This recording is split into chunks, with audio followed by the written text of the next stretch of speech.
Good evening, everyone. Welcome to the FearFans podcast. I'm your host, Don Elmy, and with me is Joe.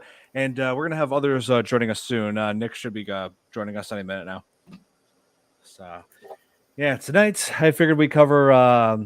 We keep on going with some other horror, like summer horror movies, and we've covered I Know What You Did Last Summer. We've covered Jaws 2, and now we're covering a big cult classic, Sleepaway Camp, and this came out in 1983. Yeah, that was a good year. Oh yeah, well, I wasn't there to see it, Wait, but I'm you sure it wouldn't was. know, would you? I wouldn't know. No, I know my parents got married that year, so. Wow. So then it was a So- good year. See, if parents didn't get married, you wouldn't exist. Right. Hey, how's it going, Thomas? Hey, Santi. Hey, Leon. Yeah. So yeah, Sleepaway Camp. This was made during the big slasher craze of the '80s, which was sparked by Halloween, and then we had Friday the 13th. We've had Nightmare on Elm Street movies that were like those were like majority of the sequels were coming out throughout the '80s. And here we have Chris. Yay. Hey, Chris. Good to see you. How's it going? I'm good. How are you? Oh, okay, I was wondering if your mic was on. Yeah. Definitely had the most. Oh yeah, definitely had the most original and shocking ending of any movie I have seen. Yes. The weird, crazy thing is that that twist ending there. I never got to experience that surprise because it was ruined for me. When I was about 12, watching this. I'm sure a lot of you are familiar with the hit Adult Swim series Robot Chicken, created by Seth Green, right? I've Seth seen Green. it, but I've never Yeah, watched it. Oh yeah, Seth Green created the show and did a whole lot of the voice acting. You know, Seth Green from Austin Powers. Yeah, and he's the voice of Chris Griffin in Family Guy. But yeah, they did a skit Is that like redheaded one that was in that '70s show, like for an episode or two? Yep. Oh yeah, that's the guy. Every time I see him, I feel like I've just gotta punch him or something. Well, anything that involves that, yeah, that's. I knew that name sounded familiar. I don't like that. Buffy the Vampire Slayer. Yeah, I just don't like him for some reason. He just gives, my fist just wants to hit him. I can't explain it. Yes, and he was So there was in Robot Chicken. They did a segment where they did parodies of all these different twist endings of Hollywood movies, including The Crying Game, The Village. But then they showed the twist ending from Sleepaway Camp, a movie that I was wanted to see later on in life. Well, when I got older, able to watch R-rated movies. So they ruined that ending for me, and he ruined that ending for me, and I'm just like, damn you, Seth Green. And ever since then. No, I'm kidding. Yeah. Seth Green was he was in it. That's right. He was a child actor. Beep, beep, Richie. Beep, beep, Richie. Never watched. Hey, especially the Carter Sauce. Good to see you. Hey. Yeah. Yes. So, yeah, this film had quite a lot going for it because you know how like all kinds of teen horror movies, they just had adults playing teenagers, but no, these teenagers were legit. They actually had kids from I think the age range as far as the campers in this was about 12 to 17. Yeah, something like that. Yes, and I was reading a little bit on it today. Oh yeah, and it was the film debut for let's see, what was her name? Felissa Rose, who played Angela, and let's see, it also had Jonathan Tiersten. He was about 17 at the time, and Felissa Rose was 13, and they ended up actually dating while making this movie. Funny enough. That's fun. Yeah, and so yeah, it's like this movie was just chock full of so many crazy things. Like it had a pretty dark intro, like. Where it was, there was like a empty camp. There was like a completely empty camp, Camp Arawak, which is where the movie takes place, completely shut down and abandoned. And you hear like the echoes. You hear like voices of like kids having fun and whatnot. Like you just basically hear like the past of what that place used to be, if that makes sense. Yep. Well, when it starts out and it shows that accident that happened to begin with. Yeah. And I Right. don't. I just can't help but feel that accident could have been avoided. I mean, they were like driving. They were looking back at the kid water skiing. Yeah, Which is stupid in the first place. When you Yeah. got two people in the boat, one should be watching the skier and one should be watching where they're going. Exactly. The driver should be watching where they're going. The passenger should That's keep it on. like common sense. Yeah, I mean, because me and my family, we have been on the lake many times. We've done Right. we've been on the lake many times. Whenever you drag someone like behind, the driver's supposed to pay attention to where they're going at all times. At all times. And if you've got an extra person in the boat, they should be watching back. You know. But no. But no, they end up. But it wouldn't make a movie if that would have happened. and they weren't even out there. They were. I don't think they were even out there like stoned or drunk or anything. No. You know, those kids those at the beginning. You know, it was a father and his two kids. Yep. Then they off. Oh yeah. Then they off the father into one of the kids, and then then it jumps. Then after that shocking scene, it jumps forward 8 years later, where the surviving kid, Angela, and is now living with their aunt Martha and her cousin Ricky. And I gotta say, Did you say when I first saw Martha? Martha was the name. Did you say Martha? Yeah. But I don't know, like when I first saw that I felt like there was something off about Aunt Martha, just the way she was talking. Yeah. Yeah, she's like, we wouldn't want them to leave without us. No, I'm afraid that wouldn't do. Yeah, she was a whack job. Yeah, I was like, what was that? What I mean, what the hell? I mean, she come out of the 1920s or something, or I know it has that kind of vibe to her. I read the director. Like totally weird. Totally off subject, but I read the director only was able to make this movie, or the producer or whatever, because he got a large sum of inheritance. And that's the only way he was able to make this movie. Yeah. Well, they whether it's true or not, I don't know. You know, the other thing, the one head cook. Oh. Mm-hmm. You know. Oh my! Oh, you mean Artie? He was a sick bastard. He was. He absolutely was. And yeah, God, like that. I mean, just that scene also showed that Ricky, he was a great cousin to Angela. Like intervened. It's like even though he kind of got roughed up by the guy, like he managed to stop Angela from being molested by that creep. And I'm just like, the moment he intervened and they got away, I was just like, thank God, thank Moses, thank everything holy, thank it. Yeah. Everything holy, yeah, exactly. Yes, thank even the fictional stuff. Thank Zeus, thank Thor, thank Poseidon, thank all of it.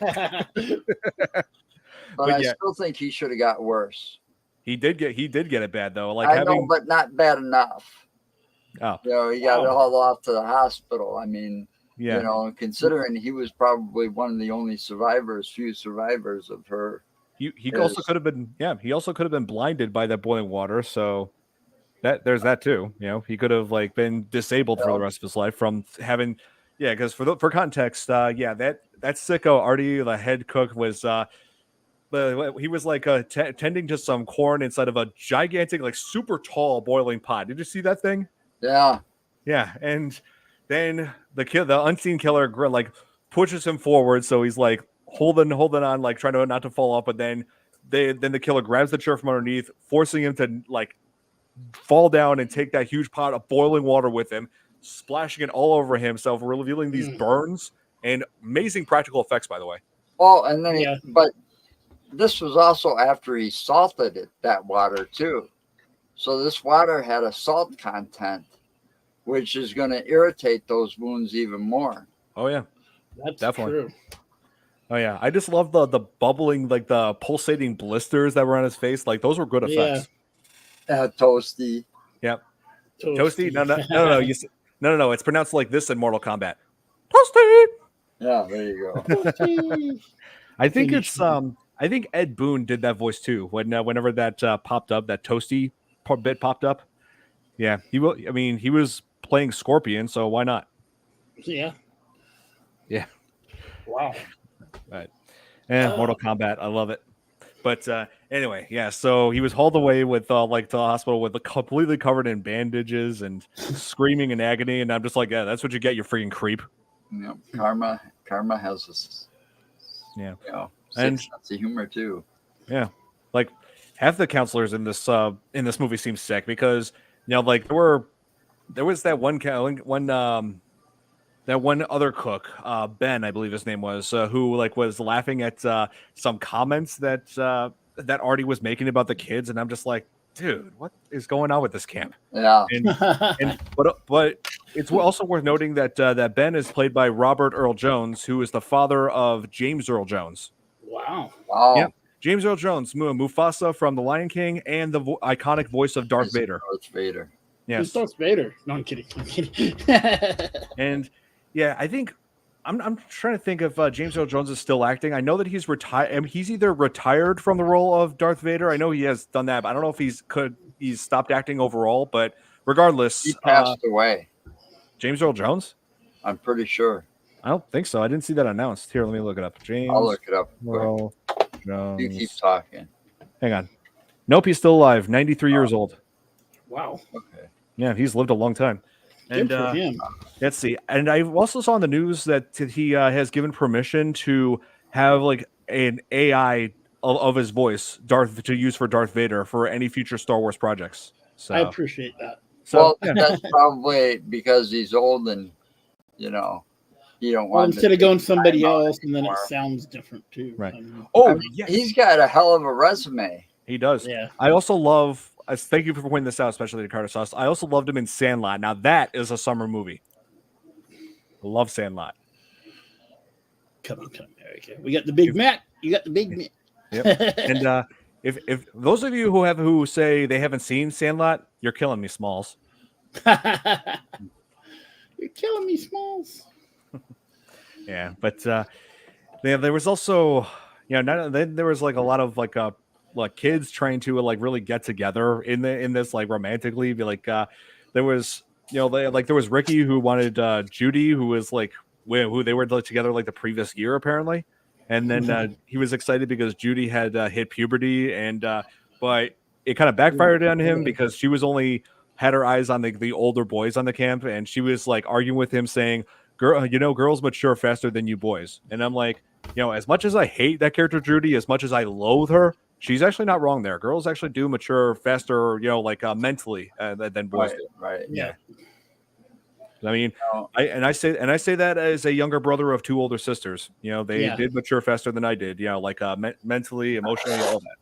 Yes. Yeah. Two older sisters here too. Hey, how's it going, Billy? I think Friday the 13th was better than this movie. Well, yeah, I mean, this movie is up there with Friday the 13th as far as summer horror films.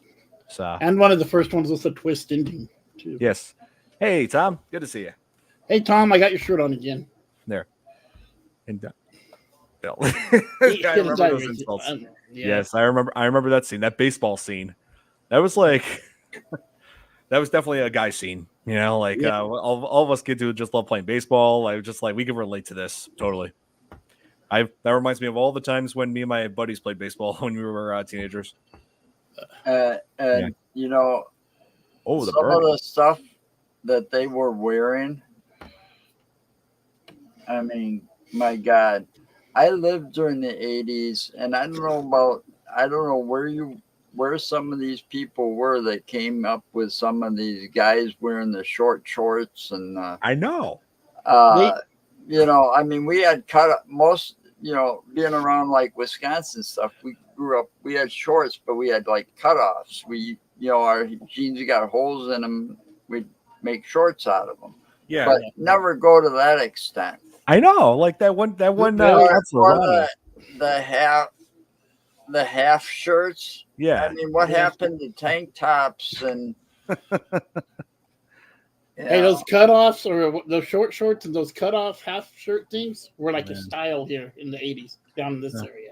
I was playing up being on tonight, just had a heck of a day. Now trying to get rid of. Oh, I understand, Tom. Hey, don't worry, Tom. You just focus on getting better. That's all. That's all. It's all good.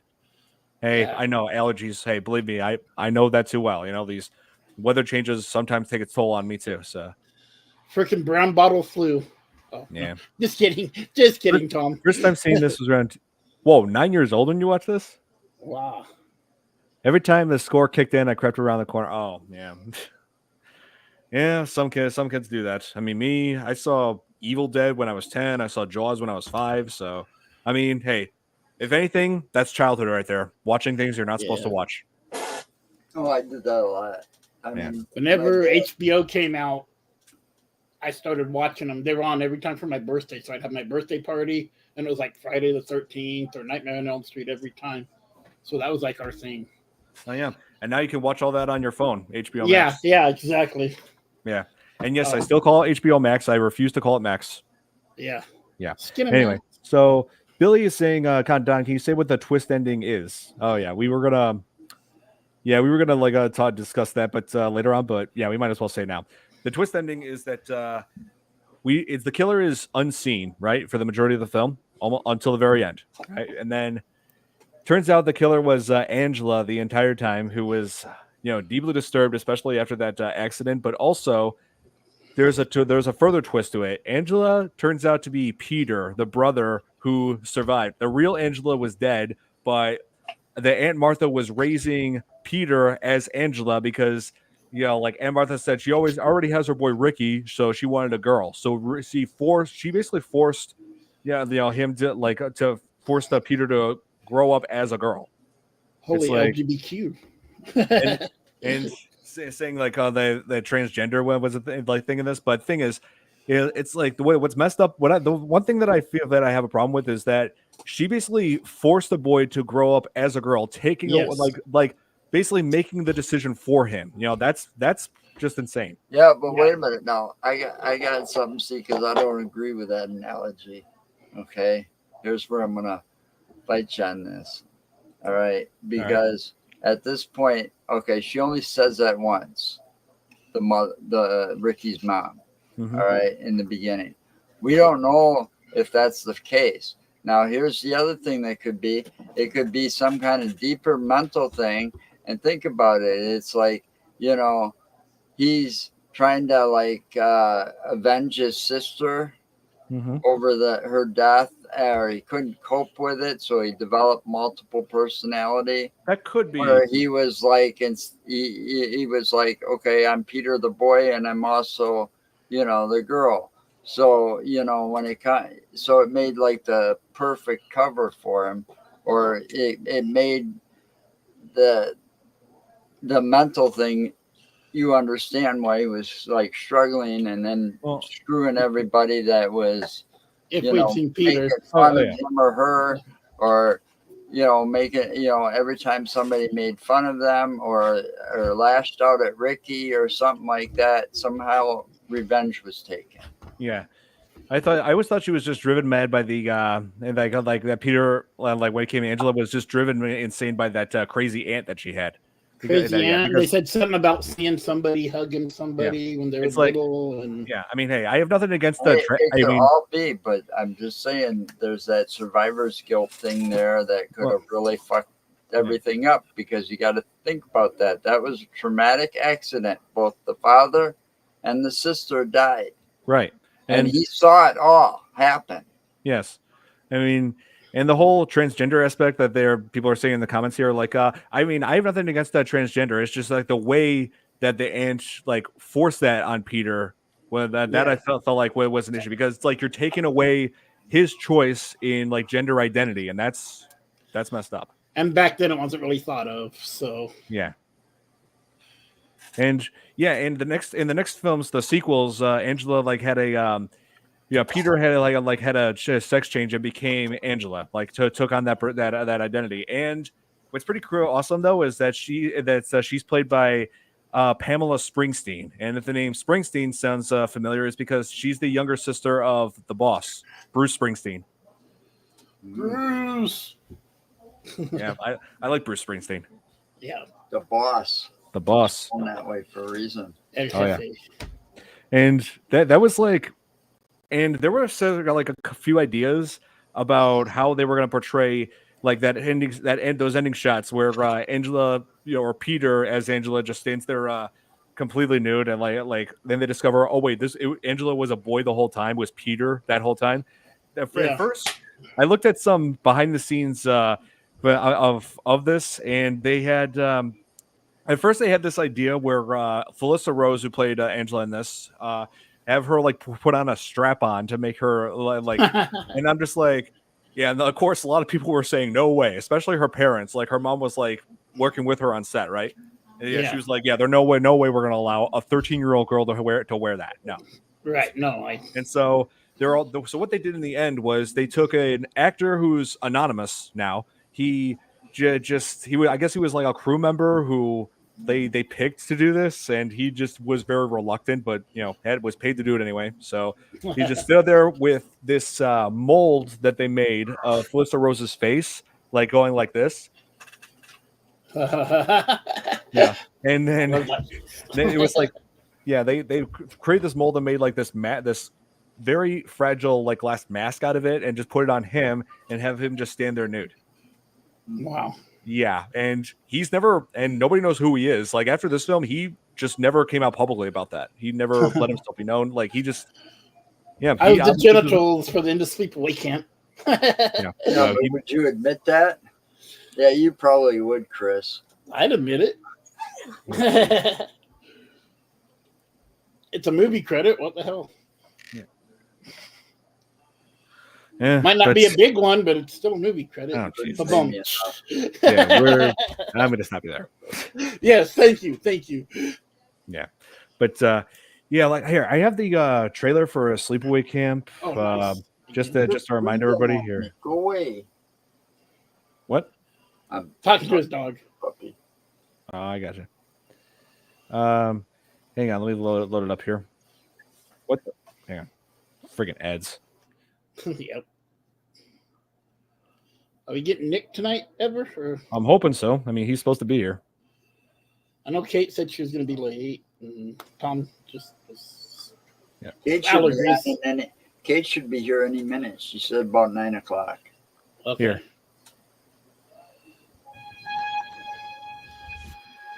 Dear Mom and Dad, I've been at a sleepaway camp for almost 3 weeks, and I'm getting very scared.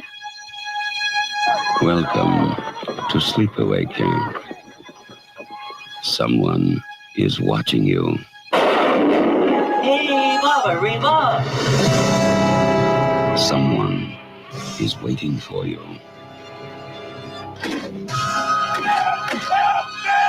Someone wants to scare you to death.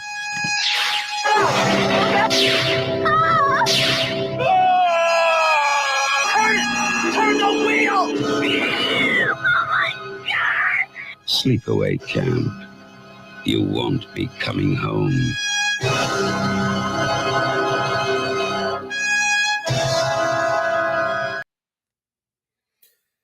What's up, guys? Nothing.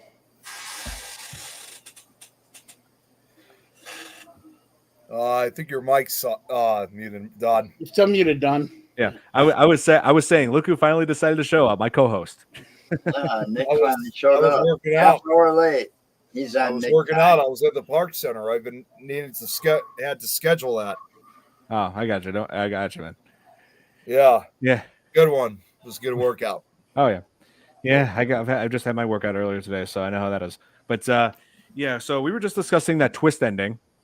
Oh yeah. Yeah, and how messed up I think that the Aunt Martha is by basically forcing like Peter to live his life as a girl, like basically taking away his choice at gender identity. Like it's like I have nothing against transgender people, but it's just that the way that she did it, taking away his choice on it, like that's messed up. Yeah, that really is. I mean, it's just, and the fact too that unfortunately, the reality is there's obviously some issues like that out there where people preferred a girl instead of a boy or vice versa. It's insane. It really is. Yeah. Yeah. But yeah, like that. But I gotta say that made for a good twist ending. But even though they had to put an unknown crew member through that, like have to wear that Angela mask and stand there nude, and to this day he's remained anonymous. He's never come forward about that. I can only imagine. Yeah, really. Oh, and look Oh, Kate. What's up, Kate? Hey, Kate. How are you? Doing well. Doing great. How about you? Late. I apologize. Oh, no problem. No worries. Don't worry, Kate. I was late too. Did I miss much? What Everything? No. It's all good. But yeah, we're talking about a cult classic, Sleepaway Camp from 1983. Yes, I didn't manage to watch it, but I did watch bits of it and the trailer. That's we were just watching it literally just a minute ago. Oh, that's good. Yes. And yeah, and we were just talking about that whole twist ending. I know since you haven't seen the movie, we're not going to discuss it while you're, with you. I want you to see the movie for yourself for that. I don't mind if you want to spill the beans. Like I love a good twist. I was going to say, if Jeremy was on right now, Don, he would say he wouldn't care. Yeah. So yeah, the twist ending of this is that there was a girl that was super shy, like getting harassed by all the kids and counselors, named Angela, and then was being protected by her cousin Ricky. And she was like the survivor of a boat accident that took away her father and her brother's lives 8 years prior.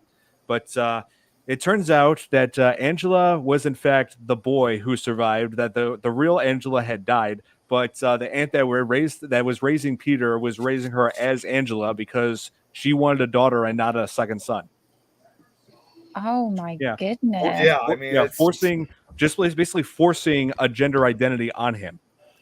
See, I've always heard that's a lot. Yeah, I've heard this from a documentary, but they say Sleepaway Camp. You talk to kids who've seen that movie, and there's one thing that they will always tell you. And I swear to God, I'm still convinced to this day, especially with that ending, it is to this day one of the most unbelievable, literally, holy shit moments. It was one of the first twists ever. So. Yeah, because here.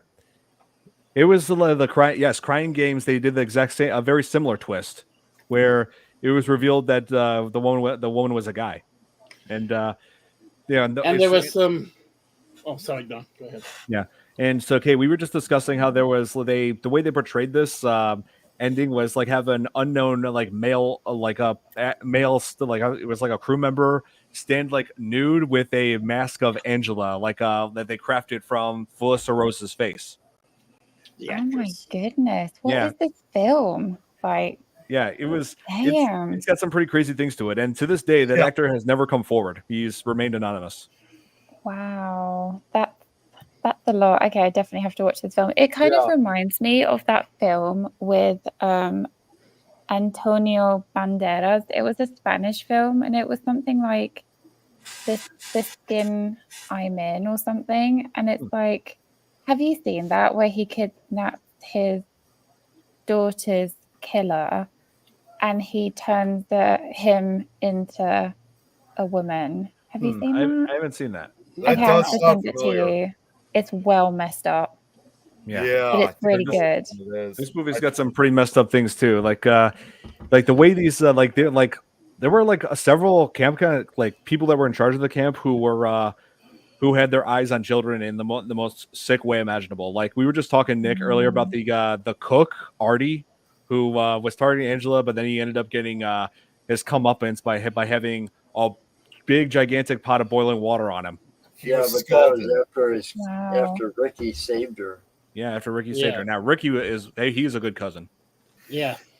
I always see Sleepaway Camp it's like we know exactly right from the start, for the most part, who the killer is. But what we don't know is exactly what is this person, if it makes sense. Because like I said, it has such a twist ending to it. Oh yeah, I hear you. Yeah, and the kills in this were pretty brutal. Yep. They had some pretty brutal ones. Let's see. The one that was that I knew we were going to make fun of this one, Nick, but one of the counselors, I'm already thinking of it. where one of the counselors who was not nice to Angela or Ricky was in the bathroom stall, and the window behind him opened and a beehive was pushed into there. So he basically basically just went out. He just went out Nicolas Cage style. He was allergic to him. Yeah, not the bees. Oh God. Aaron Miller, I guess. Oh, I see. God. Oh, that's what it is. Okay, now I see what you're talking about. Yeah, that was just for later, like the film. It's a really good film. Oh, The Skin I Live In. Sounds very similar, like, yeah. Oh, I see. Quite messed up. Oh, yeah. And Not the bees. Sorry. And there was that guy that was in charge of the whole camp named Mel. He was Mel. I think he was like trying to get with this which a girl who was definitely underage named Meg. Yeah, who looked like she probably what do you think, Nick? What she would like? She looked like 16. At least. At least, yeah. So yeah, pretty messed up people were in charge of this camp. So after watching this film, it has me convinced I'm never sending my kids to camp. Ever. I went to camp myself. I mean, not one of those type of sleepaway camps, but I'm pretty sure when I was going to camp, we didn't have those kind of people. Yeah. So, and the actor who played him, I'm trying to think of his name. The actor who played Mel. Who was it? Oh yeah, the Mike Kellen, I think his name is. He actually was sick. I actually researched him. He was actually sick with lung cancer at the time this movie was being made, like terminally ill. But yeah, he just kept that to himself, and he ended up dying like a few months before the movie came out. Oh, jeez. That made me laugh.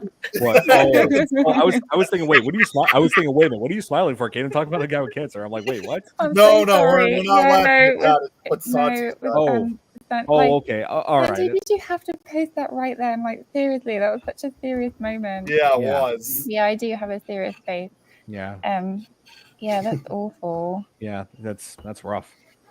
But so he's no longer with us. No, he died in 1983 before the movie came out.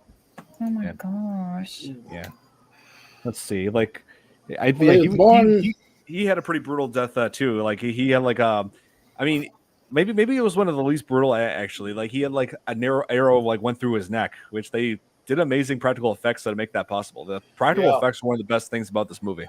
That was probably the quickest of all the deaths, it was just right through his Adam's apple. Right. Yeah. But this movie, killer. Yeah, this movie did have a lot going for it, because I'm guessing like the kids who worked on this film, like, that's the thing. Like, this was a movie that had actual kids, like, acting in it. Yep. And like, and they must have had a lot of fun, like, with this, like not just making a movie, but just feeling like they're in an actual camp, because this was made in an actual camp, like in Argyle, New York. Well, let me tell you guys something, and this is actually something that Sleepaway Camp inspired me to do several years ago, and not just Sleepaway Camp. Many of these slasher films from the late 70s and early to mid 80s. I actually at one point did try making my own slasher film, and back in high school, and we had we had obviously the best type of blood effects we had. And just like Sleepaway Camp, I used because again, I was still in high school myself. I actually did use like actual kids in this film. Unfortunately, however, this film will never see the light of day, because the guy that actually helped me with the film and actually played the killer in the film. First of all, we never finished the entire movie, but more importantly, and even up 15 years later, it still pisses me off to this day. But he had a friend of his who took the camera that had all the footage, with my friend not even getting the footage off the computer, off his camera. And this guy ended up stealing his camera and sold it for drugs. So that movie will never see a light of day. I agree with Don. Yeah, it was. Jesus. It was. I to this day, I still can't tell you how much I was yelling at my friend at the time about how bad this was. Because my first thought was, I'm thinking, are you serious? Like, geez, we're going to have to shoot this all over again? But that never happened, unfortunately. Let's shoot it. Let's do it, Nick. Yeah. Let's do it this summer. Yeah. Coming next summer. I was using actual high school students for. I don't know if I get the chance again. I don't know. But, yeah, I like how... Well, maybe I'll have to come up with a new concept, Nick. Yeah. It's like... Yeah, probably. Yeah. And, Yeah, what's crazy? This film is kind of realistic as far as kids and like who are like falling in love, like or having like feelings for one another, like in this, because that actually does happen in real life. That's like how my cousin Allie, like how she met her husband Zach. They actually met in a summer acting camp because Cool. they both been in movies. Allie's been in American Reunion and is now Cool. and has been in Neighbors and is now in that hit Amazon Prime series, The Baxters. Wow. And Nice. yeah, I think and you know what they did at their wedding reception? This was in Santa Monica. You know what they did? They actually at the wedding reception they had a tattoo artist over there giving people tattoos. Oh my That's gosh. cool. Oh wow, that's memorable. Yeah, I thought you would say they reenacted Three's Company or yeah. something. Zach got one or two. Yeah. Oh god. Okay. Yeah. So yeah, Zach. Yeah. So Zach ended up getting like one or two of them. So yeah, and as obviously because I was not able to do it. I just couldn't do it, especially with my parents there, knowing that they would have had an aneurysm if they saw me getting a tattoo. Oh my god. And I think I actually do have a picture. Hang on. I want to ask though, Don, if you could have any tattoo, what would you get? Would you get Godzilla or? I have no idea because Jaws. here's the thing. Yeah, here's the reason why I wouldn't get a tattoo. Here's the thing, because what if this is a tattoo that you end up not wanting later? Because once the tattoo's on, it's on. It's on. Yeah. Like, what if it's something that I end up regretting later on? Because then I would be blowing more money in an attempt to get it removed, which wouldn't 100% work. That's why you need to, when you decide to get a tattoo, you need to put a lot of thought into it, okay, and make it mean something to you, like not what are anybody those else. mom tattoos? I got one. I've got 3 of them, and 2 of them you can readily see, on my I forearm. did notice that. Okay. What you got, Joe? What you got? And then there's that one there.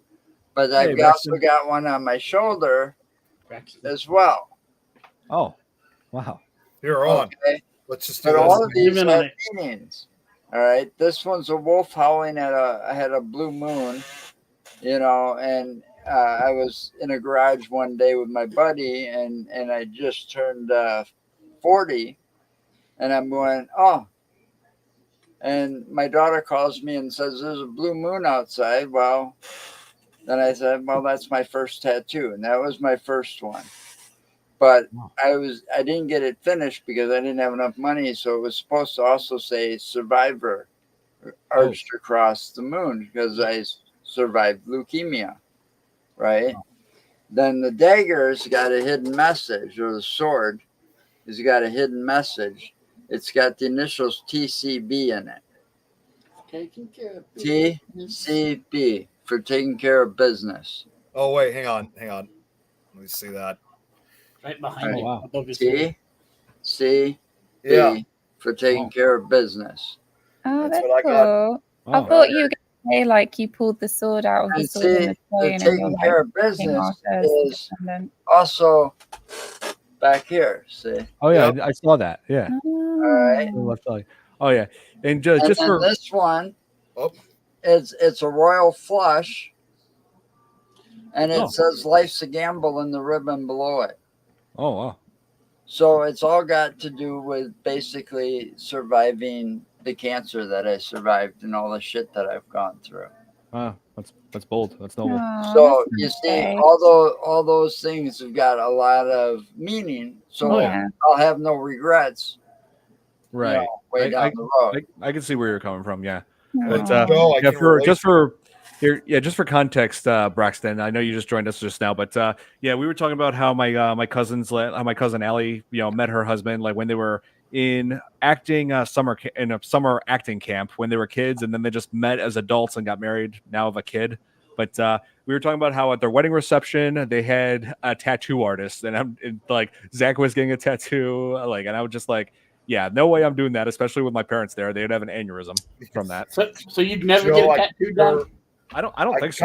I just don't really see much reason to. Joe, I can kind of relate to that because I'm sure you've seen on my uniform, I also have a TCB patch of my own, but obviously in the form of patches though, instead of a tattoo. Oh, here. Right. Oh, that picture. Yeah, that's them.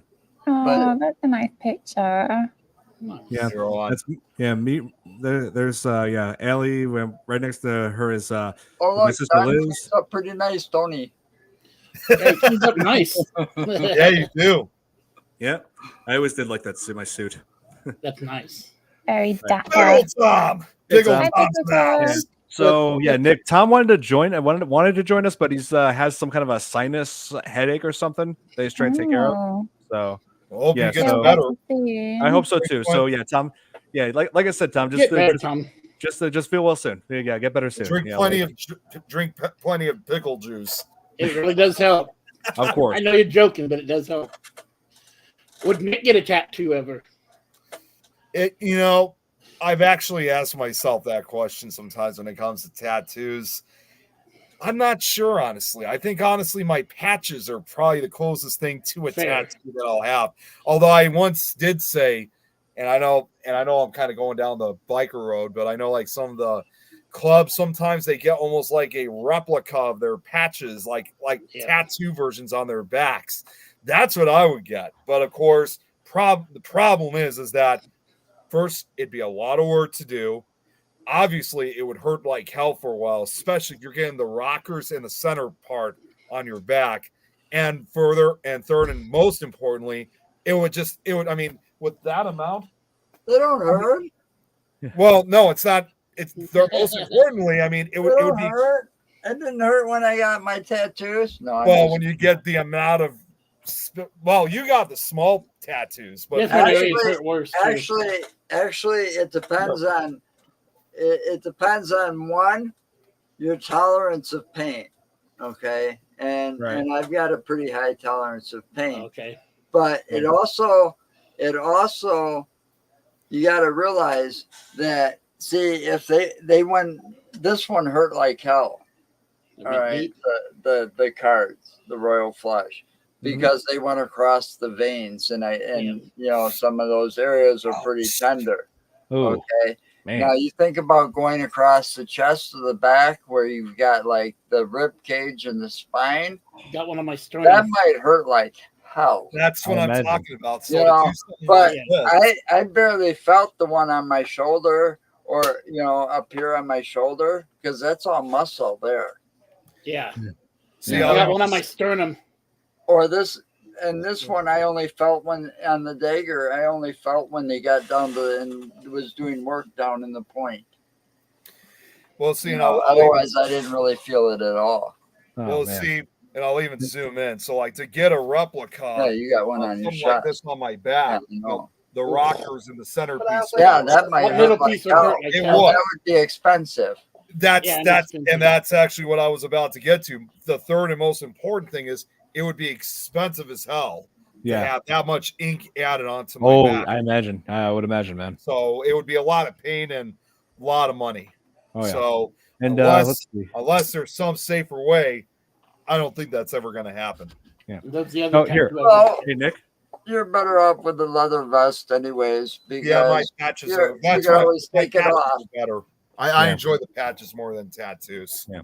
Yeah. So, Nick, even though it's like I feel terrible for like the actor who had died from that lung cancer, but there was absolutely nothing to really like about his character, to be honest. Yeah, he was kind of unlikable guy for the most he is part. pretty much a scumbag. He was like trying to cover up the killings, like even after when the guy turned over the canoe and there was Kenny's body laying there, and it's like, oh my god, they killed Kenny. That's right. Yeah. And then Mel would have said, there, it was just an accidental death. He was just trying to cover up all these killings. I'm like, hey, it's okay, Mel. Since Kenny died in the water, all you have to do is get a hold of the mayor. He'll back you up and say it was a boating accident. Yeah. Well, in the end, Kenny always comes back though. But then later on, it's like, just when you think that's bad enough, later on he was trying to have a dinner date with Meg, who's definitely underage. Yeah, I was like, wait a second. At that point, I'm like, Jesus Christ, how many pedophiles are there in this camp? Yeah, I don't care if it's consent or not. That's creepy as hell. It is. I was wondering, whoever wrote the script must have had a bad experience at camp as a kid. Well, either that or You they know, heard. if you think about it, because it seems like all of those, almost every one of those counselors or cooks or, you know, they were all kind of like pedophiles and perverts and Yeah. real deviants. There are Robert there are Hilsey. sickos like that out You there. know, It could be that, or it could be that he heard stories about that happening and just wanted to like do this as like his shot at them. You know. Yep. who Take down knows? those kind of I people mean, anyway. you know, a lot of things, I don't want to say too much, but a lot of things got covered up in the 70s and the 80s by the powers that have a lot of money. You know, they don't want it to get out. It doesn't get out. Right. And then, Kate, as disturbing as this movie is in some aspects with the counselors, like we mentioned earlier that one of the cooks is played by Robert Earl Jones, who is the father of James Earl Jones, you know, like Darth Vader. Oh, yeah. Yeah, Oh, that's interesting. Oh, yeah. When I heard his voice sounded so similar, very similar. Oh, that's cool. Yeah. So, I was just like, as you were talking about the camps and stuff, I was like, well, I guess not every camp is like the Parent Trap camp where right. dreams come true. Yeah, my sisters loved Parent Trap when that came out in like 1998. I loved it. Oh yeah, like Yeah. They were obsessed with it, watching it like crazy. Yeah. Oh, same with my That cousins. When they were younger, they used to watch that a lot. Oh man, but Yeah. The Bible Yeah. camp once. wait a minute. Can You I talking ask about- though? You Yes. talking about the original or the one with? Both. Lindsay Lohan. The one for us, it was the one from the Yeah. late. I mean, both of them are good in Yeah, their own the right. I did like the Lindsay Lohan one, but Yeah, I have to ask, like, were camps actually like that in the States? Because obviously, being British, we don't have stuff like that, like camps where you go away for Well, like weeks on end. Like, lots- is it lots- really I don't like know. that? Well, Did anybody ever with, go? I went to church camp. Yeah, That's the only camp I went. Yeah, since everybody's so like with my cousins, they watched the one from the late '90s with Lindsay I Lohan. went That to- was the one they watched. I yeah, went to camps were a lot school like that camp. in Parent Trap. Yeah. I went to a school camp in the 70s, and The original one was from the early '60s. it was a I pretty think. pleasant experience. You know, we made Yeah. homemade root beer. You know, we got taught how to make homemade root beer, handling dry ice. We had campfires, ghost stories. You know, with the exception of the mischief of you got the girls' cabins over here and you got the guys' cabins over on the others. You know, and there's a big common area in between the two. A lot of sneaking around going on because, you know, we're in middle school and you got all the, you know, Yeah. raging hormones going on, I guess. Yeah. but Yeah, like the then only camp. I got kicked out because I got accused of bringing alcohol into the thing. But I was framed. Oh man. But the time I was Jay. there was pretty pleasant. That's Oh. Yeah, I was ended just up beating the asking shit because, out of the like, kid later. Oh yeah. because like we had girl guides and kind of like the boys side, like the Boy Scouts and stuff, but Yeah, we they were were always segregated by separate. gender. Yeah. But And there it was was just a always a way to weekend. sneak across. See, there was always a way to sneak back and forth. So how long are the camps in the States usually? Like how long would you stay away for? Often they're a week. Yeah, Sometimes they're a week. Sometimes they're several weeks. It depends. Yeah, like it depends on the camp itself. Yeah. For the type of camps, camp. like because At like I least said, 3 I weeks, went according to to the camp, though, trailer. not the actual summer camps. It was just the camps that I was part of was kind of more of an event camp, if you will. Right. So, and they were also kind of more sports related. I could still remember to this day, among one of the times that I was part of it, it was actually for, oh my God. And just before I'm about to tell you, Joe, Chris, and Kay, you guys are going to get a kick out of the camp that I was a part of. It was a golfing camp. And before you guys ask, not one time did we ever yell out, Birdie! Birdie! Oh my God. But no, in all seriousness, though, I actually took part in that, and that was the closest I ever got as far as summer camps are concerned. Nice. I mean, did you choose to go to a sports camp or I didn't think that was your vibe. I don't think so either. From what I can remember, and it wasn't just me. My brother also went too. I think my sister did on one occasion. Like you should have gone to like space camp or I know paranormal camp or something. Paranormal camp definitely would. I still there was actually one time because this was also like a type of event camp that I was a part of. This was one of those type of camps where both guys and girls were allowed to be part of, and I still remember this, like even 20 years later. There was one time we went to the camp and we were just sitting at a desk, just waiting before we started playing golf. And by the way, it was hot as hell that day. It was like 90 degrees. So, and me and my brother, we were sitting together and I was just kind of being very quiet because we were with these other girls that were, and it's like, it's funny to think. I want to say it was almost like we were like half their age, not necessarily half their age, but they had to have been like at least like 10 years older than us. They had to have been somewhere like in their mid to late teens somewhere. And I still remember I felt so alienated being with these older kids.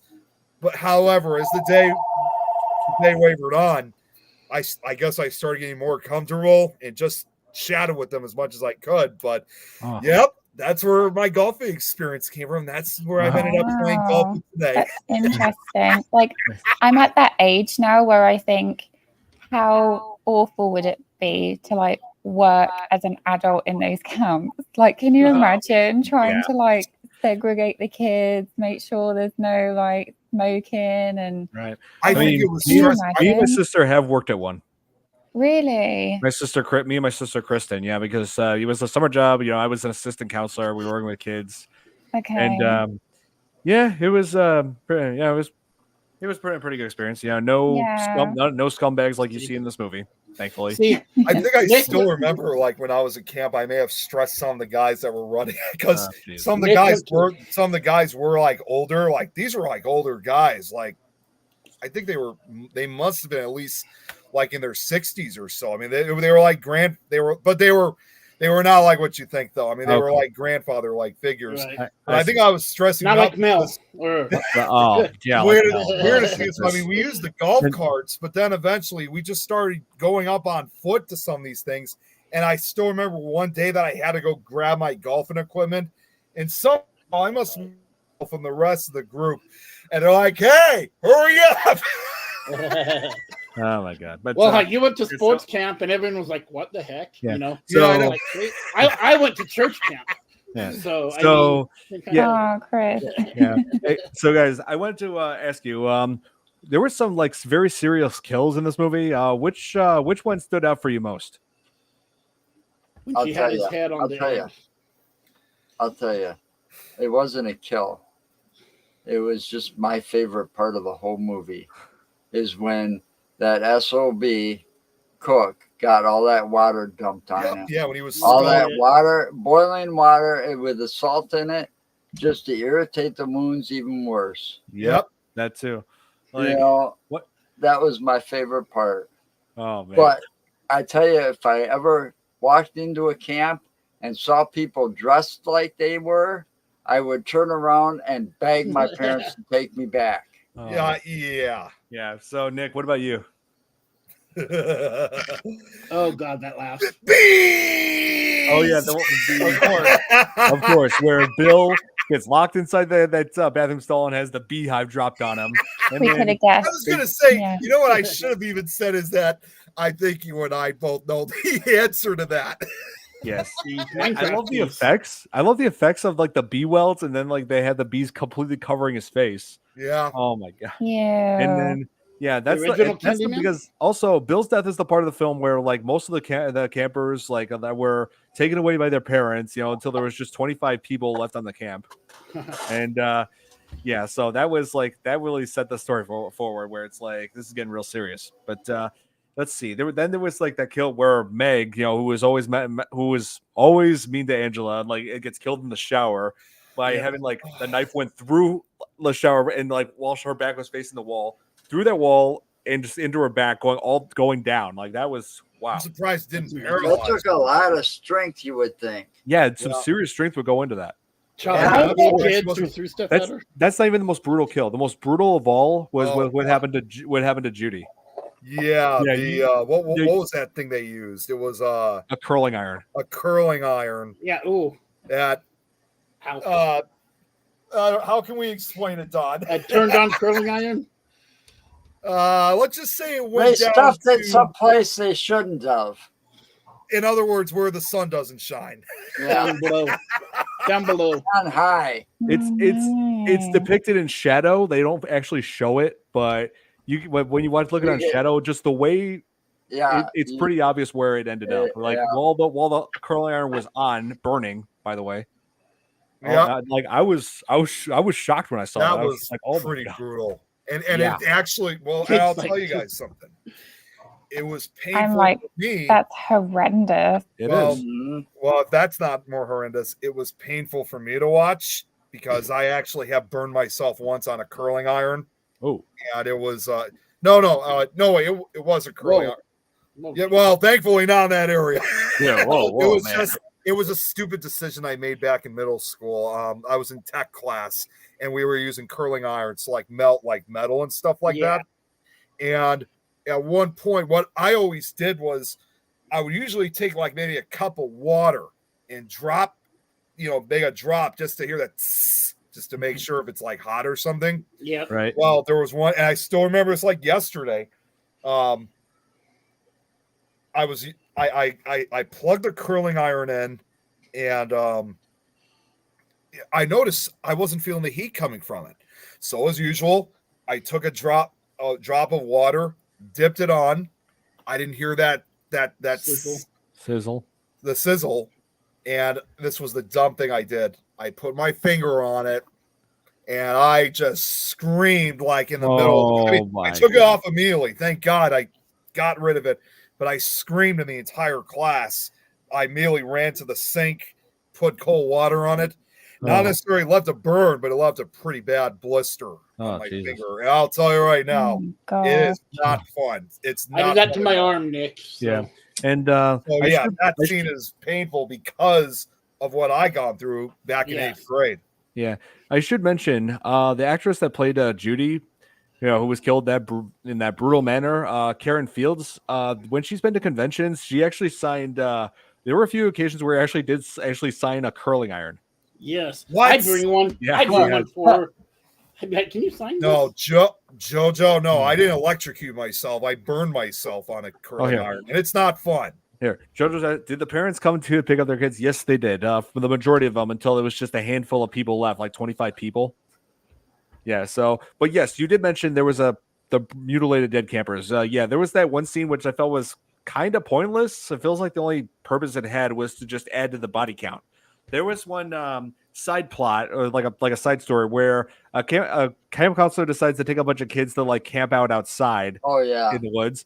The counselor leaves the little kids unattended. Those little kids, oh my god, they didn't even look like they were 10 years old. Yeah, and when he comes back, they're mutilated bodies on the sleeping bags, and he just vomits. Yeah, no, really. I felt like that. I felt like the movie could have been done without that. I felt like that was unnecessary. Right. There was another film that wanted to do something just like that too, but they decided at the last minute to use older actors for it. And it's actually a classic horror film, which we haven't talked about yet, Don. One I'd like to talk about soon. Suspiria, Dario Argento's Suspiria. Oh, yes. Yeah, they were originally going to use that movie. That was a film that they were originally going to use kids too, but they changed their minds. Just use people like kids in their late teens, early 20s to do it because they thought if they had actual kids in it would cause a lot of controversy at that. Even then, it could have. Very well could have. I also have to ask, why is that always in like 80% of horror movies a scene, usually a death scene, in the shower? Why? It's paying homage to Psycho. Psycho, yes, my favorite slasher. Is that the first? Now, is that the first ever scene where somebody dies in a shower ever? Where somebody's being murdered in a shower? Yeah. Probably. I think it is, but it's also one of the first. People always think it's the very first one, not necessarily, but it is one of the first to have people die with their eyes open. Right. That was such a well Oh, shot scene too. Like that scene is just so iconic. That shower it scene. is. Yes. There was actually a film 3 years later that kind of imitated that too, and that was another film to talk about at some point too, Don. That was Blood Feast, which That was is said true, to be yeah. Jojo. Very true, That's Jojo. true, Jojo. Yeah, because you're vulnerable. All Yeah. your senses, everything. You're naked. Yeah. Yeah, Well, no weapons. Well, you know what? There actually at some point I ought to play one of my other audio stories to you guys because there's even an audio story that pays homage to it too. It's not exactly what you think it is, but it's a story that's called "Why I Didn't Shower for 21 Years." But What? it's not what you think. It's not what you think, but it echoes that of Psycho. The only problem is if I ever wanted to play this story. It's a longer story, though. I mean, it's about 20 minutes, but it's a really good story to listen to. It just goes, once again, just how amazingly vulnerable you are when you are in the shower. Did they have a bath, though? You know, They didn't have a shower, but they had a bath. I also think the other reason Psycho. You kind of have to listen to the story. I would have to play it for you. Maybe they just had a wash.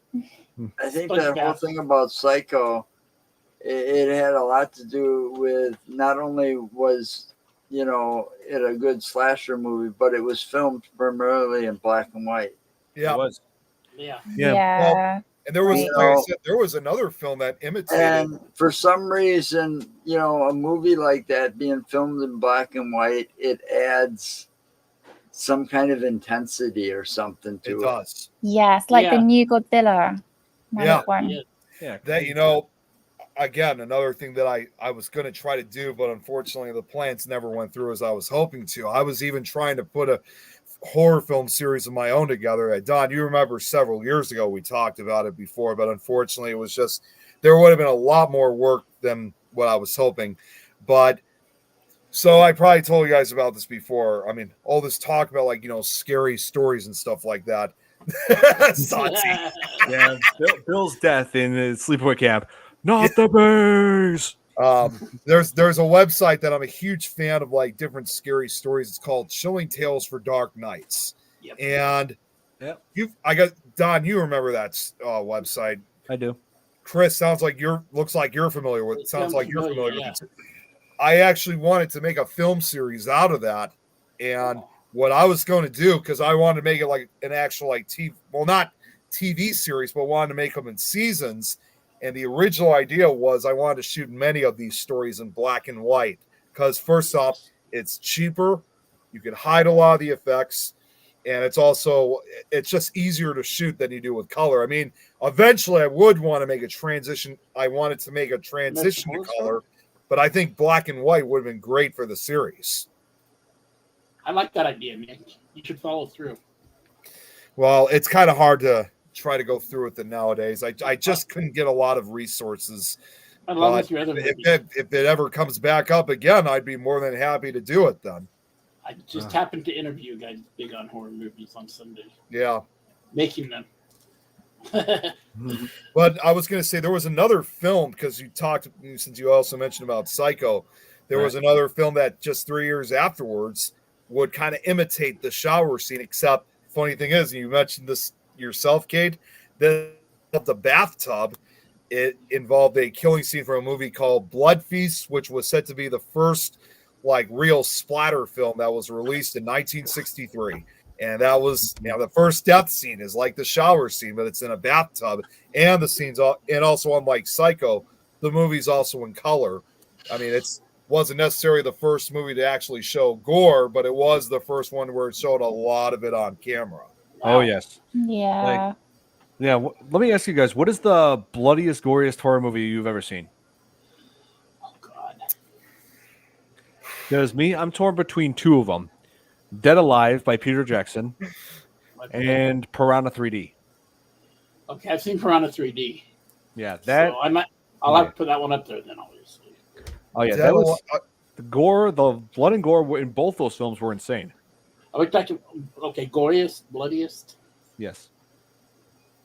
Like you said, I mean, if you said that one, I'll have to. Yeah, it's like I was shocked when I saw Piranha 3D when I was in college, and like when I didn't see it in theaters, I saw it when it came out on DVD Blu-ray, and when I watched that in my dorm, I was like, this was released in theaters. Yeah, you tell me. I saw it. I saw it in theaters.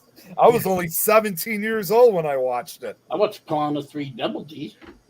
Oh, Jesus. Yeah, no, that one was horrible. That was so bad. Yes, it was. Oh my God. Sorry, I had to bring that up. I know. As far as bloodiest film, I'm kind of torn between two. One of them also was Dead Alive by Peter Jackson. Yes. And man, the other one is. God, I'm trying to think. It's kind of tough. This is a tough one. I've seen so many of them. I'm finding it really hard to think because I personally do not like violence and gore. I'm kind of like, I like the other side of fear where it's psychological thriller, ghost stories kind of thing. So this one I'm trying to think the last thing that shocked me. Yeah, this one had some pretty good gore. I haven't seen that one. That looks pretty horrendous. There's one. Hey, Nick. Oh, Zombie. Yeah. There's one I saw. I can't remember the name of it. It was like a B or C, real down to budget level movie. Yeah. And I remember there was somebody sitting on the toilet and a giant snake thing came up through her and like ripped her apart. Oh my God. And that was really bloody and gory for its. I'm trying to think, but there is another movie I've been wanting to see that I heard is like extremely bloody. I've seen parts of it. I mean, like from documentaries, but I haven't seen the full film yet. And that's that movie Inside from France. Oh yeah. And Kate? Yeah, this one is actually from Italy.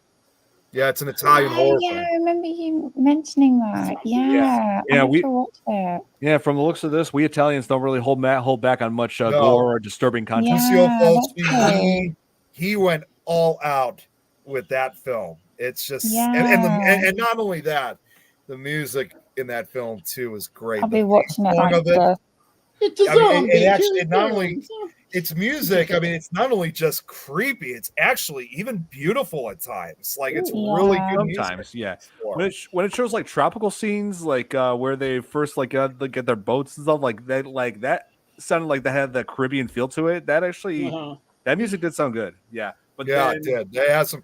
There, in fact, who was the guy that composed that? I can't remember his name. Let me look. He still performs that theme song to this day. Don, music by Fabio Frizzi and Giorgio Tocchi.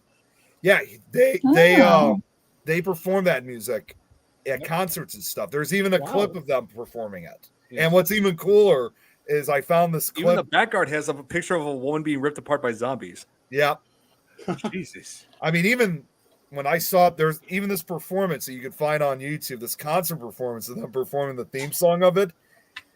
What's even cooler is they even have scenes from the movie playing in the background. Wow. And now I remember the first violent scenes that I saw as a child, and that was in Jurassic Park. Oh, Jurassic Park. There you go. Those are the first violent scenes I remember. Oh yes, Jurassic Park. That's like, I hear you. Yeah, I mean, Jurassic Park is amazing, and it's the first movie to make $1 billion worldwide. Wow. I'm gonna have to say my other bloodiest film I think I've seen so far, bro. Like I've kind of made my decision. It undoubtedly would have to be Thanksgiving. Okay. Wait, as in this new? No, the slasher film. Is that going to be the oven thing that you talk about? As in what?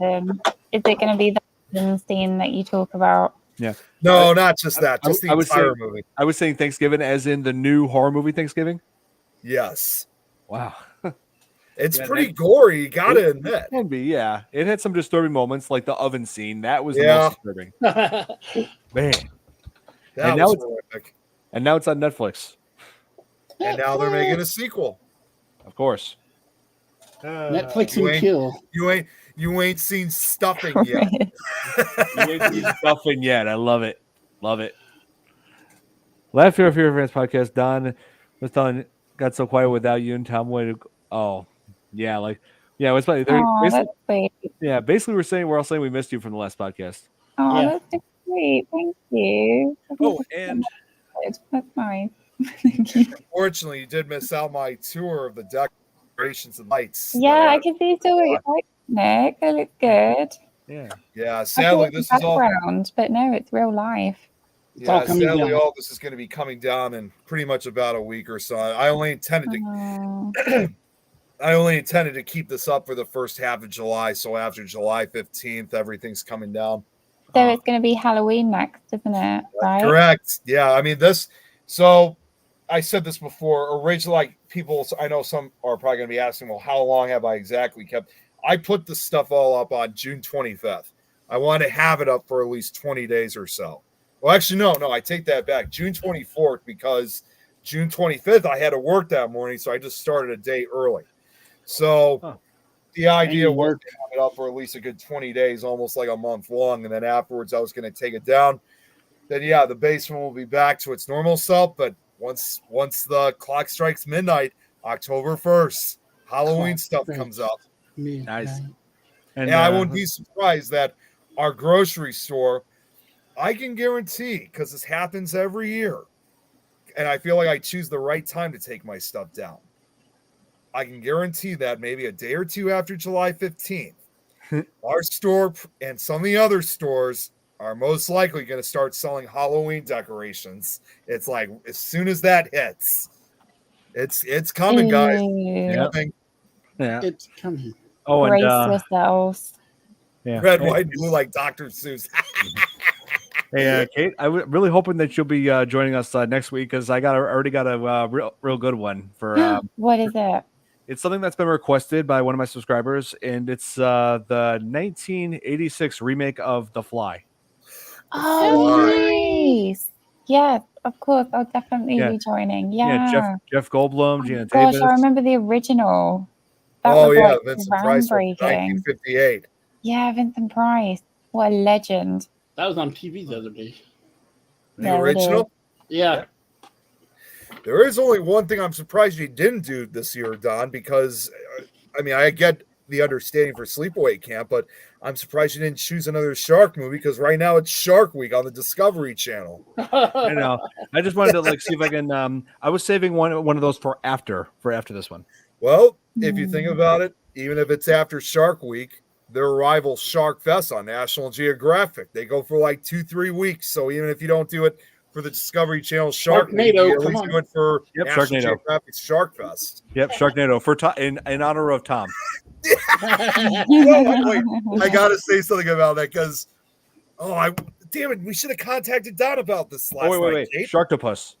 He would love that. He would love it. So last night, Don, I'm surprised, Kate, we didn't get a hold of Don about this. Tom was giving a free "This Is Tom's World" T-shirt. Yeah, I saw that. You saw that, and so I was on a live brought up at one point, he brings up me. He thought that I wasn't in the comments anymore. I was like, no, I'm still here. I've also been watching Shark Week. He's like, oh, it's been Shark Week already? Yep. It's like, oh, geez, you know what that means? Sharknado, basically. And can you imagine if we had a watch party, saying if we watched like a movie or something, like this is what we're gonna watch, and then the very last second we change it to Sharknado. Wait, we still got to cover Abigail. Abigail, yeah. Have you that's seen Abigail? A good one. I've seen it. Yeah, that's a good one today. Oh yes, I'm gonna have to go rewatch it. I'm glad that more people have been able to see it. Maybe, I like the whole Conjuring world. Thing. Oh, yes. Yeah. So I also saw one other. Go ahead, Don. Go on. Yeah, I was about to say maybe we should do Abigail after we do The Fly. Figure we should cover some more modern stuff as well. Yeah. I'm thinking of that. I'm thinking of Antlers. I'm thinking Antlers. Yes. Yeah, that one which focuses on a Wendigo. Yep. Yeah. Yeah. On my alley. In case you're, I don't know if you've heard of a Wendigo, Kate, but it's part of like a Native American folklore. But no, I haven't heard that one. Yeah, you explain it. So, because I'm usually the one who explains a lot about these cryptids and stuff like that, and I'm not only just saying this, from shows. I mean, this is basically so. The Wendigo, it's a malevolent spirit literally brought into life by what is considered one of the most evil acts committed by humans. That's cannibalism. And they've been in part and parcel with Native American culture since time immemorial. And how it usually starts, it usually begins with a human who has kind of been depraved or had started consuming human flesh. And it's those cannibalistic tendencies that causes them to turn into this monster. Now, there are some different versions of like what the Wendigo is. Some people say, there's some descriptions say it's like hey, Jeremy. Some people say it's like described as like a type of Bigfoot, from some reports. There's others who say that it almost looks like a zombie almost because it's like horribly emaciated. But the most classic version of the Wendigo is usually like a deer-like creature. It's like it has a humanoid body with an intense like emaciated rib cage with a deer's head. It's huge too. It's well over like standing up to 15 feet tall. Yep, there you go. There you go. That's what the Wendigo Oh looks my like. goodness. It's the most That's classic version scary. of it. Oh, And yeah. to me, if that's not bad enough, the Wendigo, the Wendigo is insatiable. It wants flesh. It wants to eat. And in some versions, it is said that when it consumes a human corpse, it actually grows bigger. And the worst part of it is, not only does it grow bigger, so does its stomach. So what looks almost like an all-you-can-eat buffet for this creature is nothing but a crumb to it when it eats. So therefore, it is never full. It is never satisfied by the amount of how much it eats. Yes, So, and I believe the term Wendigo translates to evil that devours. Exactly. Like And I mean, everything about it is based on its monstrosity, its deviation from Sadly. mankind. And to make matter, if that's not even bad enough to make matters worse, this creature, it can literally move between time and space to be where its victims are. And so when the Wendigo has its sights on you, there is no escape. Yep. Yeah, I wonder if it's like an actual being or if it's more like a kind of symbolism, like all of the evils in the world, and like it just grows and grows and grows the more that people succumb to it. I don't know. It's kind of hard to say. However, and it's definitely should be noted, there actually is a psychological side to it too, because there's actually a lot of people out there who think the Algonquin tales of the Wendigo have more to do with mental health than it does with cannibalism, because there actually is a type of psychosis that's called Wendigo psychosis. That's often described. I mean, I'm not really much of a psychologist myself, but I've read enough to a point to where I think I understand what it is.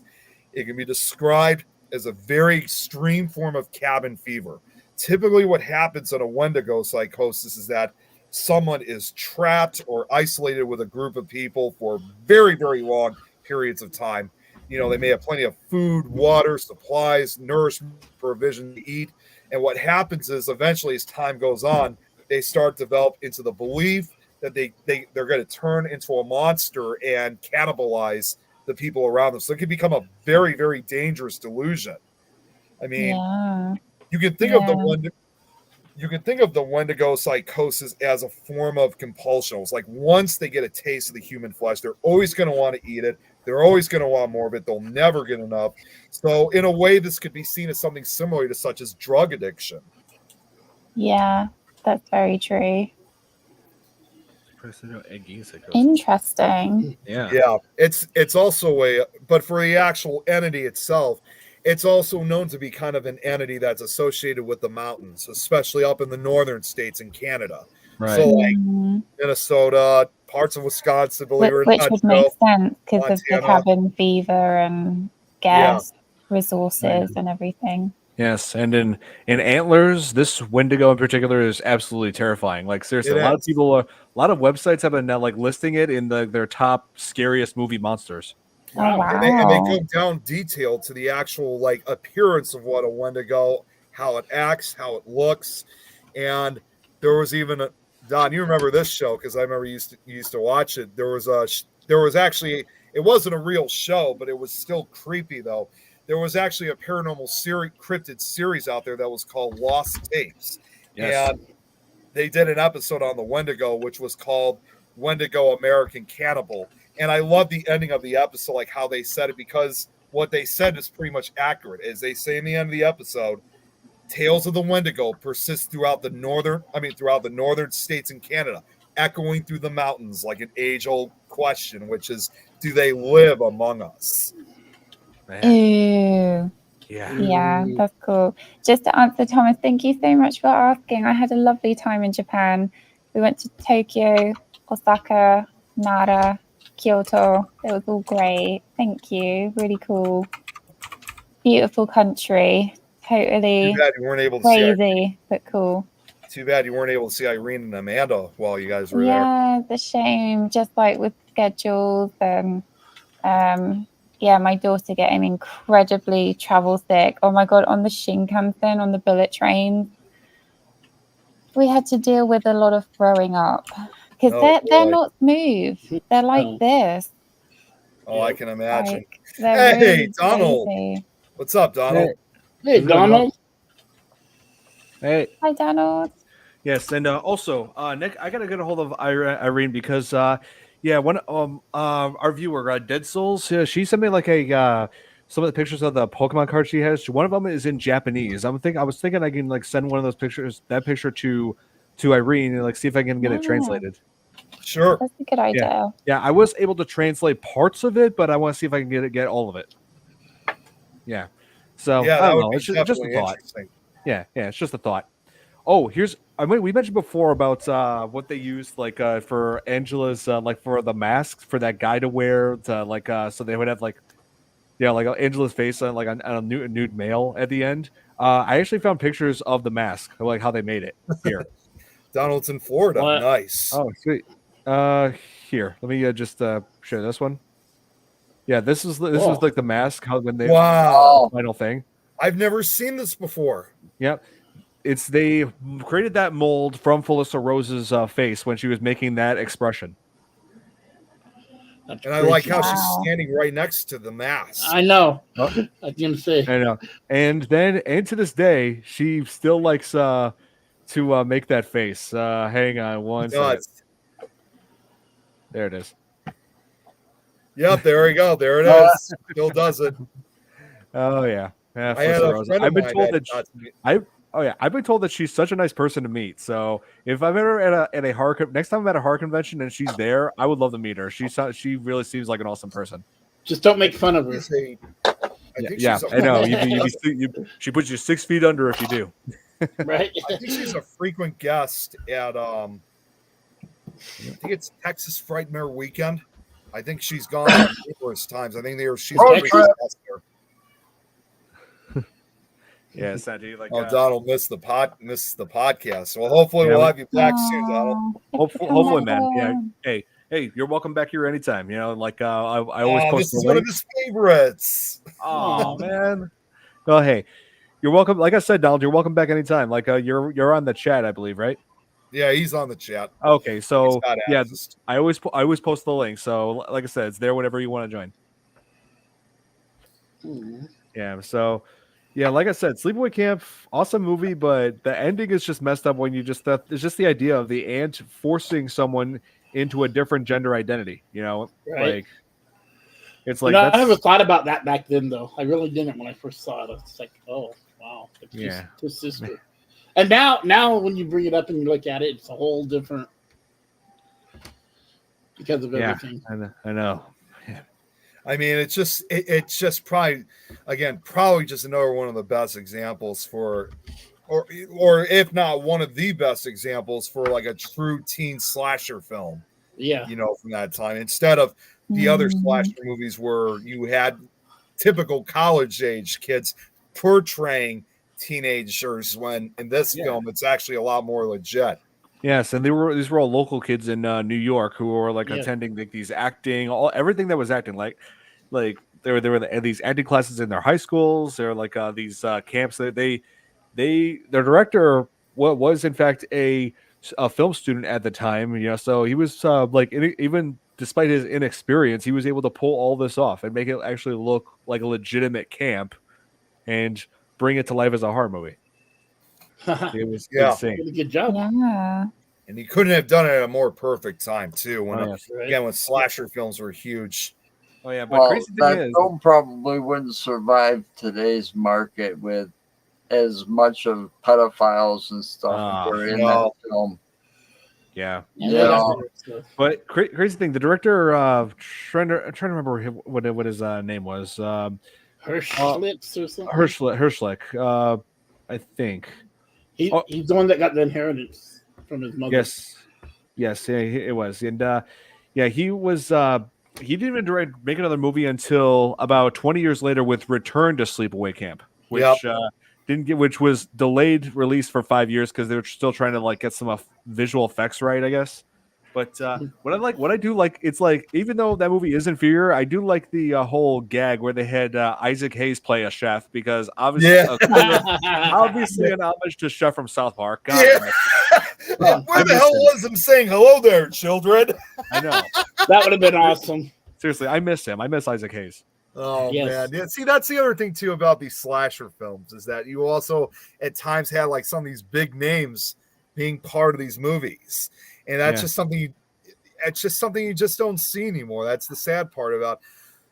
But I will admit, though, I mean, correct me if you were already talked about this, Don, is that one thing that this film certainly did leave an impression on, not only just another addition from that era, but more importantly, it left Felissa Rose as an official Scream Queen. Especially with that wonderful, like that shot you just showed, that's what labeled her as Scream Queen. For sure, yes. And I mentioned this to them in the beginning, Nick. I wanted to mention this to you, but yeah, I actually did know about the twist ending. It was kind of spoiled for me, like when I was 12 watching Robot Chicken. Well, you know what? That was kind of the same thing for me, but not with Robot Chicken. I saw a documentary, a slasher film documentary that they go into pieces the rise and fall of slasher films, which Felissa Rose is interviewed in. And unfortunately, I discovered about that before I watched the film. Yeah, I mean, it's like you hear Seth Green like just, and yeah, I hear you, Nick. But in that sketch where they were like going over Hollywood twist endings, and Seth Green was like, "Oh my God, Angela was the killer, and she's really a boy." And I'm like, if this is really what happens in Sleepaway Camp, then, damn you, Seth Green. Yeah, really. Damn you, Seth Green. But yeah, Seth Green, I like him. He's hilarious. My fist at you. Oh man, but I got that Robot Chicken rip off about Blue's Clues a long time ago. Yeah, like Seth Green has no limitations to what he will make fun of in Robot Chicken. I mean, he'll go for anything. He will. There was an episode where there was a sketch he did where he had almost all of NSYNC killed. Nothing wrong with that.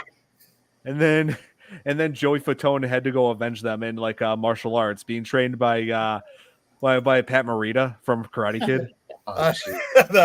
I haven't seen that one Mr. in years. Miyagi. That one. Mr. Miyagi, yes. Yeah. I was just like, whoa, this is crazy. That's Robot Chicken he was for you, though. Arnold in Happy Days too. Seeing that ripoff made me. Oh,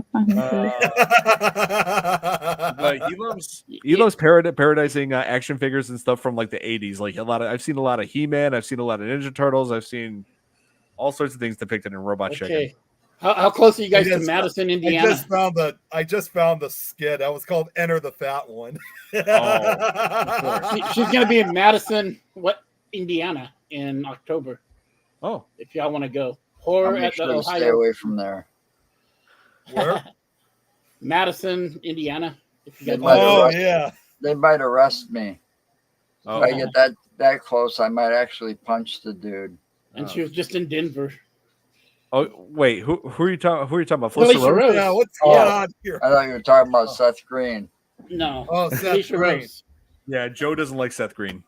Yeah, but there's just something about him I don't like. I mean, yeah, okay, some of his stuff's funny, but there's just something about him. Joe, I just want to punch. I know exactly what you mean. Nicolas Cage. I know how you feel. You don't need to validate yourself. I know. What's wrong with me? I'm the best. Just ask my Uncle Francis Ford Coppola. He'll vouch for me. Okay. So we've got Nicolas Cage and Seth Green on the ban list.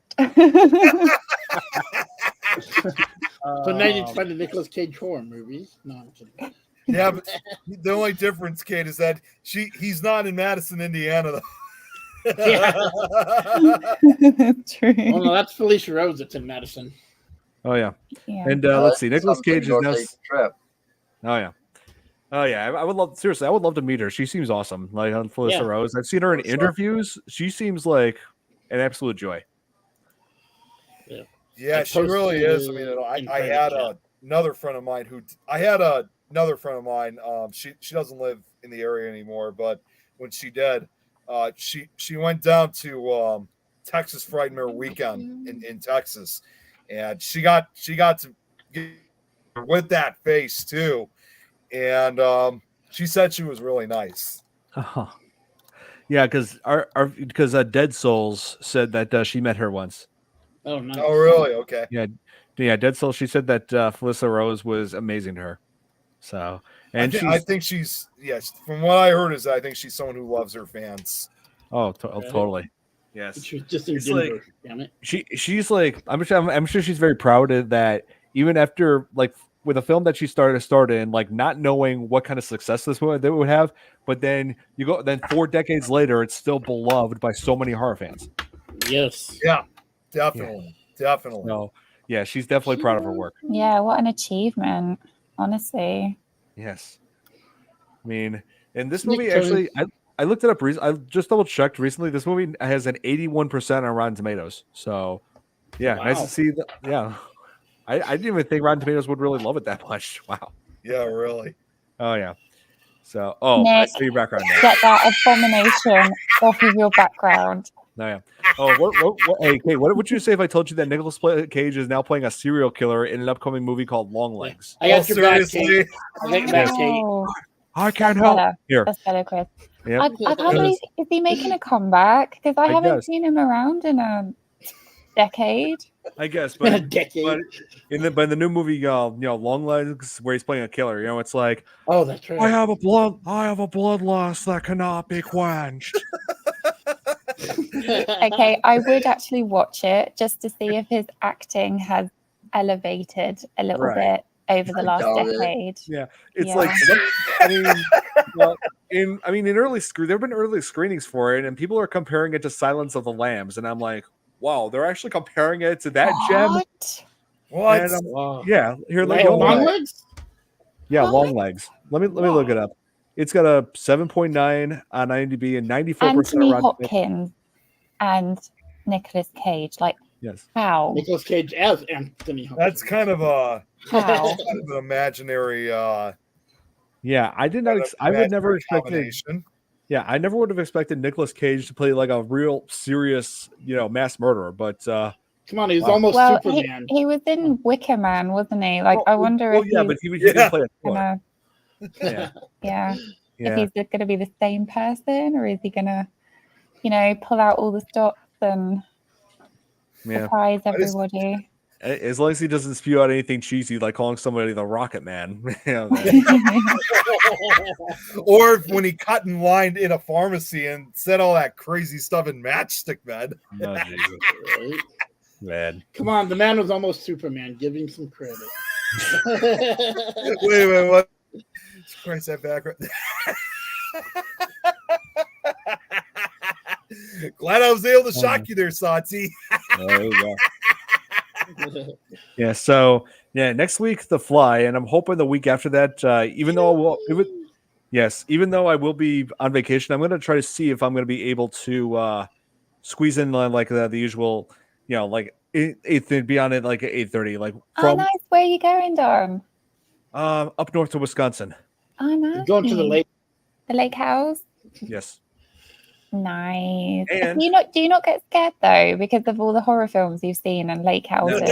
No? Okay. He says, I'll be right back. I would be terrified to stay at a lake house. He I've just seen gotta- too many horror movies. He's just got to worry about bears and Bigfoot.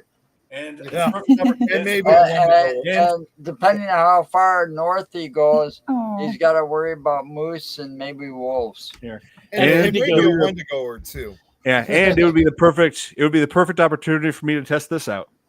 What's that? Oh, he got a what's drone that? just like mine. Wow, we got a drone. Holy cow! You got a drone, Don? You never told me about that. Awesome. I just got it yesterday. He got That's one just like awesome. mine, pretty much. Nice. I haven't even opened it yet. I'm planning on doing a unboxing video soon. Is it one of those idiot-proof ones where Hopefully. it's got sensors so it's crash-proof? Yeah, I believe so. Well, you know. Oh my gosh! That's Holy so cool, that's Don. right, Jeremy. Not holy cow, holy stone. Yeah. Holy Oh, yes, I'm just like, gonna- I can't wait to see what kind of shots I can get off of that It's of that not town. much different than the one I've got. Yeah. Oh, yeah, Well, I'm Joe's just got a gonna- similar one.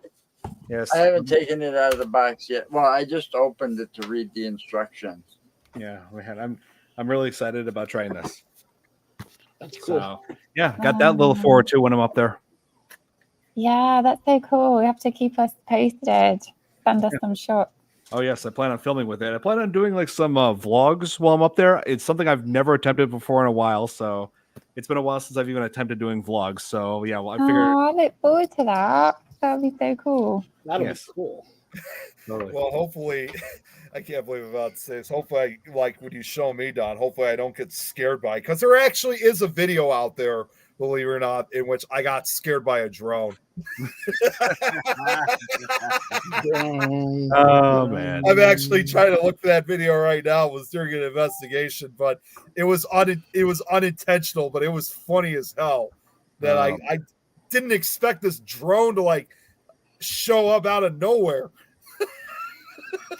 Oh, I think I was there when that happened. Yes. No, you weren't. This was out in Indiana. Okay. Oh wait. No, I'm thinking about somebody else. Never mind.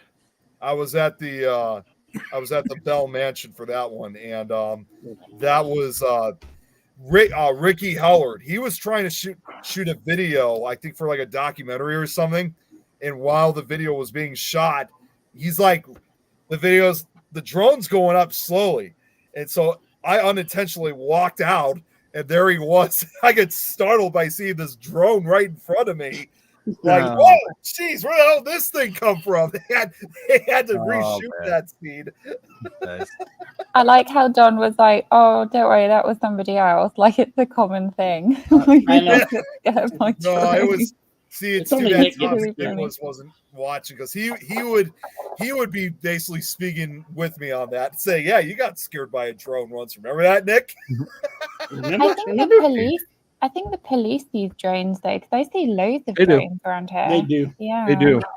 Yeah. I've been to a Good idea. Oh yeah, I think some parts of Lake Michigan they actually use drones to patrol the beaches at night. Yeah, I Yeah. think they do. yeah, I've heard that. Yeah. Yeah, I was watching one of those cops things and somebody shot one down because they were like spying on them. So they shot. Right. the cop That down. has happened. That has happened. Yes. Yeah.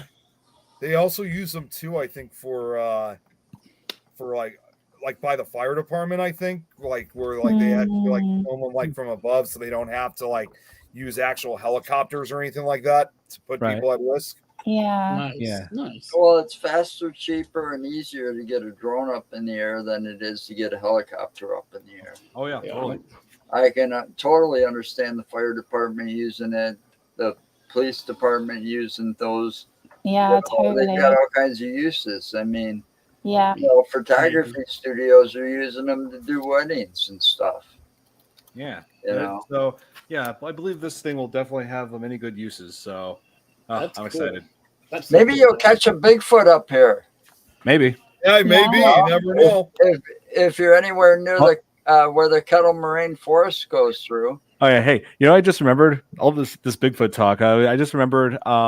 I was doing like research on Star Wars movies, and when they were doing the filming Return of the Jedi, the actor who was dressed up as the Wookiee, when they were filming out in California, he had to stay very close with the crew because they were afraid that if he went off on his own, then some hunters would come across him and mistake him for Bigfoot. Oh, That's funny. You know what they should have? You know what they should have had was they should have had a bag of Jack League's beef jerky. yeah, but when they were filming that didn't exist. Yeah, They it's needed true. Nick sticks. Yeah. You know, did you guys see, by the way? They brought them back. The Jack League's beef jerky messing with Sasquatch commercials. Yes, they did. So, long story short, I was watching Shark Week, and I had to, of course, go through the commercial break.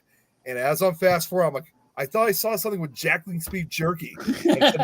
Like, wait a minute. Like, and I really had to, like, am I actually seeing this? Am I dreaming? Is this a real thing or is this a dream here? And I went back, and there it was. And oh my God. They still got it after all these years. I'm so happy they brought it back. Those are good. I can just imagine Don in like the lake house, and he's like throwing his drone like a Pokemon, like, "Go, I choose you!" And he's like, I'm like tossing it up to the air, and then I quickly control it, activate it, and just like, yeah. Is it controlled by your phone? It can be. Nice. And it can evolve. Mega drone. No, no, wait. It's final form. It evolves into a helicopter I could just fly around on. that sounds more to me like a transformer than a Pokemon, then, Don, because that is mechanical. So it sounds more like a transformer. Yeah, maybe. It evolves up. And all this talk about drones. So I got to just throw this out because you guys will get a kick out of hearing this. I actually witnessed a drone getting damaged at one point because last year I was out with Tom McNicholas, and we went to the we were invited, in fact, by Keith H. to be part of a paranormal investigation they had at the Bell Mansion in Fort Wayne. So when we went there that night, first off, unfortunately, this was like in the middle of, like, in the later part of August, and the problem was their air conditioning went out. So it was humid out that day, but to make matters worse, with no air conditioning, it was hot as hell in this place. We had to take several breaks to go outside. We had to take all our clothes off. No, thank God we didn't have to do that. Thank goodness. So we had to go outside to get a lot of cool air as much as we could. But while we're outside, we had these guys, because there were other investigators and groups that were there. Some of them actually came all the way from Ohio to this. So sorry, I'm just laughing already about it, just thinking about it. But so we're sitting outside, and I'm sitting out talking with the other investigators, and there were some guys that were testing out a drone. Now, the drone that they had, it was not like yours now. This was like a huge one, like the ones, again, like they use for especially. So like a big drone, and they're flying it off. It's nighttime, and we're not thinking too much about it. We're still chatting, and then all of a sudden, because there were probably must have been a dozen people around the porch area when we were chatting. All of a sudden I'm hearing no, and I look over quickly, and all of a sudden I'm doing that too. Tom was the last one who saw what happened. Was the guys who were piloting the drone. I don't know what could have gone wrong, but the drone, there was a building right next to the mansion, and the drone literally hit the side of the building. It flipped upside down. It hit the side of the building, and it goes down 20, 25, 30 feet down, flips upside down at least 2 times. It's like rolling on the wall, and and it eventually lands on a bush. But to make matters worse, it also landed on the tail end of a car. So, oh my God, insane. The drone's gone wrong. And this was like, drone's gone rogue. We were like, that drone is gone. Yeah, dressed up as a ghoul for Don. Oh, that's my Scary Stories host character, Santi. Yeah, but no, it fell down. It damaged part of it. It damaged parts of the drone, as you can imagine. When they picked it up, already several parts of it was broken. Oh, man. And this was a really expensive drone. It was like, it had to have been probably like a $1,500 drone. My friend, that wasn't bad enough. These guys that were using this drone, they were renting it. So you can also imagine too how much it was going to have to be when they had to return it back. And they said it was going to cost probably like another $2,000 for repair. Yeah. So they had to pay almost like $3,500 for this entire drone. Jeez, I thought you said it was going to go in one of the windows of that building. And No, it didn't. It didn't. Thankfully, there were no windows on the side of the building. It was all bricks. But that probably sucks worse. Right. Hell yeah, it was, because it was rolling on the brick side of the wall, and it was heavily damaged. I don't know what it is, but it was crazy. Ricky then said another joke, but I can't say the joke though because it would be kind of offensive. I can tell you guys backstage, but I can't say it on live because I don't want to cause any controversy. No controversial comments allowed on the show. Well, not just this show. I'm talking about any show. I can't say it at all. Yeah. So. Yeah, that's going to be it for this edition of the FearFans podcast. Please join us next week as we will be covering the remake of The Fly. You know, one of arguably my favorite David Cronenberg film. So, yeah, definitely looking forward to it. Just to kind of end this with a good laugh, I found that clip of me being startled by a drone. Speaking of which, you guys want to see it quickly? It's only 10 seconds. There's no sound to it, so. Okay. Well, you guys will like this. All right, load it. Fast and hurry.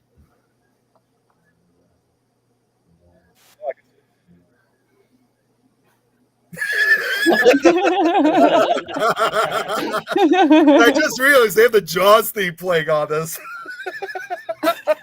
That's freaking awesome. We need a slow-mo, a really slow-mo of Nick just like. Put it back slow-mo. Yep, that's funny. Ricky for you. That's awesome. Nice. All right, so hope you guys enjoyed this edition of the FearFans podcast, and we'll see you guys again next week, covering one of my favorite horror movies. Bye. Bye.